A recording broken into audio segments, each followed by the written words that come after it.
Sa panahong nagkalat ang fake news, kailangan talaga ng facts. Facts first. Paano nga ba kikilatisin ang fact sa fake? Para sagutin yan, kasama natin si Professor Christian Esguerra ng Facts First. Welcome to DDS, Prof. Christian. DDS tayo. DDS. We are so honored and privileged na sa aming unang episode ay kasama ka namin. Yes. Para kilatisin ang mga kasinungalingan. No? Alam mo ba ibig sabihin nun? Galing sa kanya, ramdam na ramdam ko yung kaplastikan niya. Nung in-invite niya ako, sabi ko, pang ilang guest kaya ako? Ilang kayong tumanggi? Yun ang pakaramdam ko eh. Ikaw ang icon ng Facts First. At least, in-invite ako ng mag-ama. Yan, Actually, it's an honor kasi parang dati kayo po yung nag-i-interview sa akin ngayon. Ikaw naman nag-i-interviewin namin. Itay, ba't ako pinoponit? Itay. Napapanood mo ba siya dati? Oo naman. Anong impression mo? Wow, cool. Plastic, Mabait, matino, derecho. Hindi ako iniimbita niyan eh. Nung nandun sa kabilang istasyon dati Mayabang yan ka raw eh. Oo. Di ba yung intro niyo, Pax? Di ba, Pax? Na-mispronounce pa niya eh. Uulitin niya siguro eh. Nagkalat, hindi nagkalat. Oo. Hindi naman ako perfect katulad mo. Hindi, suplado yan talaga dati. Sinubukan ko i-invite siya, hindi sumasagot yan. Tapos nung sila yung nasa pwesto, ang taas ang ihi niyan. Oh, gano'ng kataas? Coming from Christian Esguerra, Ganun talaga tatawagin pag ako nasa suplado. kapangyarihan ka eh. No? Anong itsura ko nun? Siya, tatawagin ako suplado. Saan ako lulugar nun, di ba? Tapos once pinaunlakan ako niya, nasa ANC pa ako, yabang, binabara-bara ako. Yung parang napaka-impatient niya na, tatanong mo sa akin yan. Ganun yung mukha niya. Nasa kapangyarihan kasi, Ganun talaga eh. Yan ang nagagawa ng kapangyarihan. Yan yung problema sa mga nagmamagaling. Sabi ng director niya, pag-usapan na raw. Ina-cut down to size ko yan eh, no? Oo. Wala rin pinatutuwan yung usapan. Pupunta tayo doon sa mas mahalagang usapin, di ba? Nahuli na daw si Saldico habang tumatawid sa Czech Republic. Alam mo ba kung saan yun? Saan ba yun? Saan ba yun? Sa Europe yun eh. Sa mga teacher kasi, medyo kami ganyan eh. Czech Republic. Pag sinabi mong nasa Czech Republic ako, panahon niya ng pag-check. Pag-check. Nakakaintindi nun yung mga teacher. Corny. Hindi, seryoso. Seryoso joke yan ng mga teacher. Yung Czech Republic, no, nasa ako yan eh. Bandang Balkans yan eh. Bandang Eastern Europe yan eh. Diyan nagsimula yung World War II. Oo. Pero pwede bang pa-spell ko yung old Czechoslovakia? Can you spell it? Let's move on dito sa pag-aresto kay Saldico. Basta napopronounce ko ng tama. Yun ang mahalaga. No? So si Dyan daw. Zaldico, Sa Prague. naging Zaldicot. Kainis. Yan ang humor. Yan ang humor. Kainis. So maganda siya mag-joke kesa kay Prof. Ronnie. O sige, mapag-usapan natin si Zaldicot. No? Zaldicot. Tingin mo, anong susunod na kabanata dyan, Christian? Bago ko sagutin, medyo weird lang kasi siya yung tipong pag nagtanong, alam naman niya yung sagot. Pero nagpapanggap lang siya na, Parang kini-quiz ka. Kasi yung role ko rito para ako interviewer eh. Kailangan ko magtanong, di ba? Plus, di ka naman tayong konti. Di ba karamihan sa mga journalist na katulad mo, ganun din? Yung tinatanong mo, alam mo yung sagot. Diba? Hindi, yung iba bobo eh. May bobo rin. Pwede ka ba magbigay ng example? Kakapanood ko na sa kanya Si kanina. Jay Sonsa? Huy! Huy! Journalist ba yun? Grabe ka Ano ang susunod na kabanata? Si Saldicot. Hintayin natin gaano kabilis mapabalik dito sa Pilipinas siya. Kasi ang daming kuda before, di ba? Nag-video pa yan eh. Akala na iba AI. So, at saka ako inaabang ako sino yung mga isasabit niya. Kasi hindi pwedeng si Saldico lang yung may alam dyan. Exactly. Diba? Ito, alam to ni Sen Edu eh. Ang Appropriations Committee Chair, tao yan lagi ng speaker. Ngayon, kung kumana yung Appropriations Committee Chair, by sheer operation of logic and knowing the realities dyan sa Kongreso, pwede bang hindi yan alam ng speaker? Kung hindi, ang possibility dyan, dalawa lang eh. Tanga ka o kasabwat ka. So, ang tingin mo? Hindi ko alam eh. Hindi ako malisyoso eh. Pwede both. Gusto ko lang gumulong yung gumulong yung hustisya. Yun lang ako. Aba? Oo. Taas ng standard mo. Siyempre, binibigyan natin ng benefit of the doubt na kahit sinasabi na iba na mandarambong si Zaldico, allegedly. Sabi niya, ni isang sentimo. Wala siyang kinuha doon sa daang-daang bilyon Exactly. na dumaan sa kanyang Parang kamay. sinabi mo, si Senator Edu, hindi siya ladies man eh. Maniniwala ka ba Ang doon? problema rito, personalan eh, no? Below the belt lagi eh, no? Parang DDS to eh. No, bagay na bagay ka sa mga DDS, Kaya nga DDS show. Hindi makapag-argumento ng matino. Puro mga itsura, no? Ngipin, no?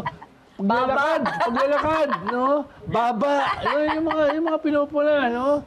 Wala man lang, Ano bang pinuna ko? Sabi ko naman. Oo nga naman. Oo nga naman. Grabe naman yung reaction, no? Parang ang tindi, no?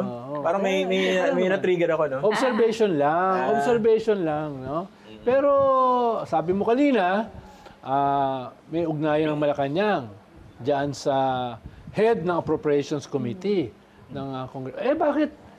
Bakit siya nahuli?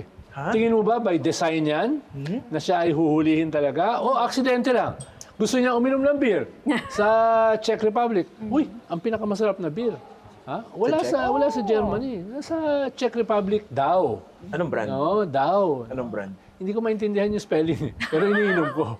Oo, natikman niya na. Masarap. Kaya at least ang maganda Czech kung beer. sa Aldi ko ka, no? Kung magpapahuli ka ba lang sa Prague pa, one of the most beautiful cities in the Ganda world. nun. Ganda-ganda. Hindi yan na-damage ng gera eh. Ginawa niyang Ang Prague, pangit. oh. Pero ako, in all seriousness yung kay Madriaga. Kasi talagang sinusubaybayan ko yung mga sinasabi niya. No? Ayoko pa rin tanggapin ng ano. Hindi ko siya pwedeng tanggapin hook, line, and sinker. Ano lang, hook lang eh. Hook lang. Hanggang line. Pero wala pang sinker. Oh. Ang hirap kasi dahil, yan yung, ganyan din yung pagkalat. Hindi ko sinasabing fake yung sinasabi niya. No? Very, very convincing. Lalo nung kung pagmamasdan natin yung demeanor niya during the testimony. Hindi siya kumukonsulta sa lawyer eh. Diba? Unlike yung 18 Marines, Yeah. nagkakabuhol-buhol eh. Oo. Tsaka hindi nagbabasa ng Tinginan affidavit. pa. Oo. Oo. Yun nga lang, mahirap pa rin tanggapin. Kailangan ibangga pa rin yun dun sa facts on the Exactly. ground, di ba?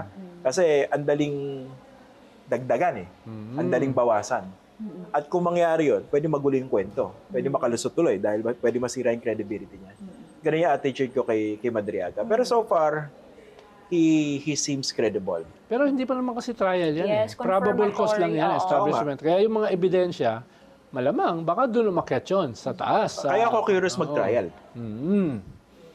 Sa ngayon, kasi, itong una niyang pagharap, nabutas niya yung bubble ni Vice President Sara na Hindi raw hindi sila siya magkakilala. kilala, na wala siyang, ni minsan hindi man lang sila nagkita. No? Yun, probable cause na yun, tingin Kasama ko. ba yun yung happy birthday, sir? Oo. So sa tingin niyo po, Sir Christian, sino ang mas credible? Si VP Sara na nagsasabing, hindi ko kilala yan? Or si Madriaga? Si Sara, syempre. Oh! Sobrang credible nun. Explain your answer. Grabe, kita mo One naman, no? paragraph. Papasagutin ka lang Pwede sa rin, mga... ganun. Parang ganito lang yan, di ba? Pag pinagbintangan ka ng sobrang katarantaduhan, given her temperament, her demeanor, di ba, magagalit ka? Wala ako, hindi ko winaldas yung confidential fund ko, Pero titignan mo, paulit-ulit yung very, very consistent yung pag-iwas niya sa pagsagot. Pero yung niribat niya, lumabas yung... Na-offense sa law school. Naubo. Pero kung yun, di ba? Totoo yung sinasabi ni Sarah. Hindi na yan inubos in 11 days. 18 hours. Ano ba kayo? 18 Di ba hours, masabat yun na napakakatotohanan ng kanyang nga. sinasabi? May fact naman pala si Sara. Oo. Tama naman siya. Meron siyang Hindi facts totoo. Mas first. credible si Sara. Oh, lalo yung rage movement, di ba? Sobrang credible. Rage. Doon sa hierarchy ng kaipokritohan, Oh. parang nasa 1.1 yun eh. Oh. Di ba? Oh. Gano'n ka kaipokrito para sabihin na meron kang Reform Alliance for Good Governance and Accountability. Nasaan yung E? Pero yun nga, yun ang pagiging consistent sa DDS. Dapat mali. Kailangan isingit, lagyan ng E. Di ba? So kung tatagdag ka ng E, ano yun? Epokrito. Epokrito. Oo. Mga nasa newsroom yun, napapalingan. Ang lakas ng boses eh. Parang pwede namang hinaan, di ba? Yun Sa ang akin rage. yung E Hindi, is- rage eh. Kaya mo sabihin mo, rage. Di ba? Dapat rage. Rage, di ba? Siyempre, Ganun dapat galit, consistent, di ba? oh. Si Bastian, dami Di ba sa nakaw. tapos siya kanguya-nguya? Di ba, tapa? Makasalubong mo sa iskinita yun, talagang matatakot ka eh. Oo. Pero, kaya, talagang ngayon lang. Sabi kasi, plan B siya. Kung sakali ma-impeach si Sara, siya papalit. Saan? Or kung sakali hindi ma-impeach si Sara at manalo sa 2028, 2024. siya yung susunod na Yes. presidential election. Idea yan ni yung number one sa puso ko, tsaka puso natin lahat. Robin Hood. Senator Robin Hood Padilla, na sobrang talino. Idol natin Sobrang yan eh. maprinsipyo. Isipin mo siya nagsabi, no? Sara Duterte 2028, Baste 2034. Yan. Coming from a senator na nagsusulong siya ng anti-political dynasty law. Di ba? Ang galing-galing. Tsaka ang dami ipokrito rin sa Kulub Pilipino, no? Yung mga gumaganon ba? Oo. Diba? May isang araw, sabi ko, hindi alam mo yung kanta ng DDS. Karamihan nagli-lip sync. Hindi, gumaganon. Yung mga, Ah. so ano yung lyrics? Mama. Ang nakakasuka lang is yung kinakanta nila na parang national anthem nila is Pilipinas, Duterte pa rin. Ano pong masasabi niyo doon? Kagaguhan? Ano ba sabi ko? Kagaguhan? Pilipinas, Duterte pa rin. Ay, di ba? Tsaka